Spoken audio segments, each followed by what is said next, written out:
हा व्हिडिओ सर्वांसाठी नाही, हा फक्त त्या व्यक्तीसाठी आहे जी दिवसभर सगळ्यांसाठी मजबूत राहते, पण रात्री उशीमध्ये चेहरा लपवून रडते. जर तो कधी मनात देवाला विचारलं असेल, देवा माझंच असं का होतं, तर आज त्याचं उत्तर मिळणार आहे. तर स्वामी समर्थ तुला काय सांगत आहेत ते नीट ऐक, व्हिडिओ स्किप करू नकोस. दिवसभर सगळं नीट सांभाळतेस, घर, काम, नाती, जबाबदाऱ्या, पण एक चूक झाली की तू स्वतःला दोष देत बसतेस. कोणी काही बोललं की रात्रभर तोच विचार करत राहतेस आणि शेवटी तोच प्रश्न, मीच का, माझं नशीब असं का. आज स्वामी काय सांगतात ऐक. स्वामी समर्थांचा संदेश. बाळा, इतके स्वतःला दोष देऊ नकोस. तू प्रत्येक गोष्टीसाठी जबाबदार नाहीस. जगात घडणारी प्रत्येक चूक तुझ्यामुळेच होते असं नाही. तू थकली आहेस म्हणून चुकतेस, तू वाईट आहेस म्हणून नाही. तुझ्या डोळ्यातलं पाणी मला दिसत आहे.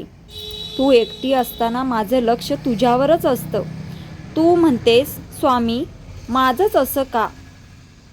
कारण बाळा, तू कमकुवत नाहीस. ज्याच्यात सहन करण्याची ताकद असते त्याला जीवन मोठ्या परीक्षा देतात. सोनं तापल्याशिवाय चमकत नाही, हे लक्षात ठेव. बाळा, आज जे बिघडलं ते तुझ्या विरोधात नाही, ते तुला काहीतरी शिकवायला आलं आहे. कधी कधी मी तुझी वाट वळवतो, कारण पुढचा रस्ता तुझ्यासाठी नव्हता. तू सगळ्यांसाठी उभी राहतेस, पण स्वतःसाठी कधी उभी राहशील. तू सगळ्यांना माफ करतेस, पण स्वतःला का नाही. बाळा, वाईट दिवस म्हणजे वाईट आयुष्य नसतं. आज तू रडतेस म्हणजे उद्या तू समजून घेशील. आज तुला प्रश्न पडलेत म्हणजे उत्तर जवळ आली आहेत. रडावंसं वाटलं तर रड, पण हार मानू नकोस. तुझ्या हातात कर्म आहे आणि माझ्या हातात वेळ आहे. उशीर होईल पण अन्याय होणार नाही. मी तुझ्या नेहमी पाठीशी आहे, भिवू नकोस. तर मैत्रिणींनो, आज स्वामी समर्थांनी जो काही संदेश दिला आहे, तर तो संदेश जर तुमच्या मनाला भिडला असेल तर स्वतःला एक वचन द्या की आजपासून मी स्वतःला दोष देणार नाही.